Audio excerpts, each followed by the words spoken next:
Men and women.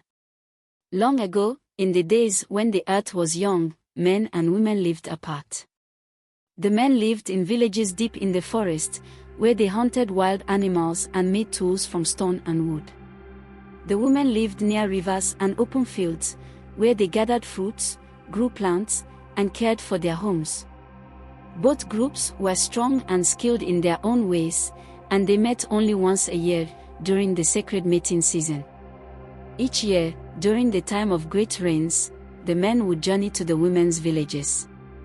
They brought gifts of meat, leather, and tools as offerings, while the women welcomed them with fruits, grains, and woven cloths. For 1 month, laughter and songs filled the air as men and women danced, feasted, and bonded. When the season ended, the men returned to their villages, and life continued as before. The next year, it was the women's turn to visit the men, keeping the balance. Children were the blessings of these unions. The women raised the children until they reached a certain age. Boys stayed with their mothers until they grew strong and bold. When they reached the season of their first hunt, they left to join their fathers. Girls, on the other hand, stayed with their mothers to learn the ways of nurturing, weaving, and planting. This arrangement continued for many years, and the people lived in harmony with nature and each other. One fateful year, the skies grew dark, and the rains did not come.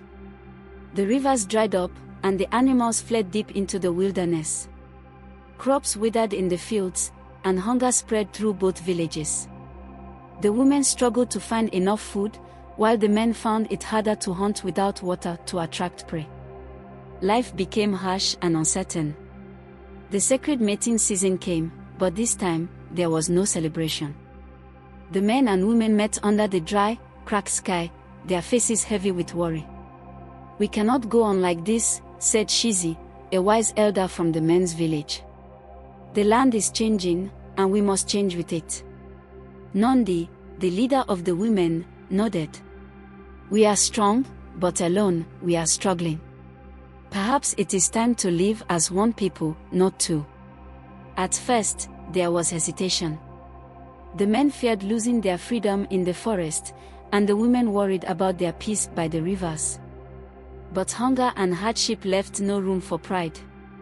Together, they decided to combine their strengths.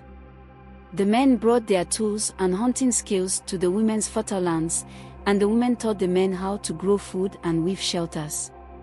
It was not easy.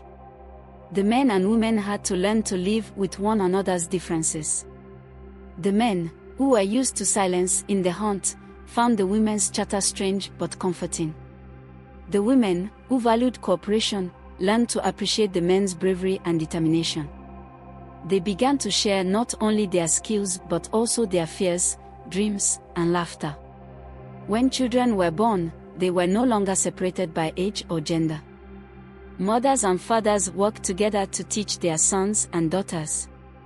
Boys learned not only to hunt but also to plant and weave. Girls were taught to gather food and to be fearless in the wild. For the first time, the children grew up seeing both strength and tenderness in their parents. Seasons passed, and the land healed. The rains returned, and with them, the rivers and the animals. The people had survived the great calamity, and they were stronger for it. The men and women, once separate, now stood side by side. They had learned that they were not just two halves of a people but one whole, complete only with each other. From that time on, men and women lived together, raising their children in unity. They taught them the lessons of the drought, that life is strongest when shared, that every hand is needed to build a home, and that even in the hardest times, hope can grow when people stand together.